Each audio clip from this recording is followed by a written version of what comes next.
दादो के गांव जलाल पन्नेवर की रिहायशी आयशा पन्नेवर ने अपनी बेटी मीर पन्नेवर के साथ दादो प्रेस क्लब पहुंचकर गांव के बुजुर्ग और दीगर अफराद के खिलाफ प्रेस कॉन्फ्रेंस की।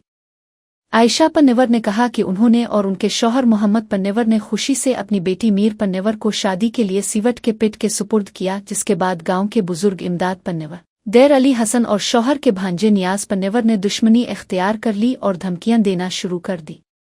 उन्होंने इल्जाम लगाया कि कल घर में दाखिल होकर उनके शौहर मोहम्मद पन्नेवर को मारा गया, घर में तोड़ फोड़ की गई, 2 लाख रुपए नकद, लाइसेंस याफ्ता बंदूक और 40,000 रुपए मालियत का टच मोबाइल छीना गया और घर खाली करने और कब्जा करने की धमकियां दी गईं। आयशा पन्नेवर ने बताया कि एनसी रिपोर्ट हद की थाने में बी सेक्शन पर दर्ज करवाई गई, मगर पुलिस ने कोई कार्रवाई नहीं की। उन्होंने इल्जाम लगाया कि पुलिस एहलकार शादी खान पन्नेवर ने 5,000 रुपए लिए और कोई अमली कदम नहीं उठाया।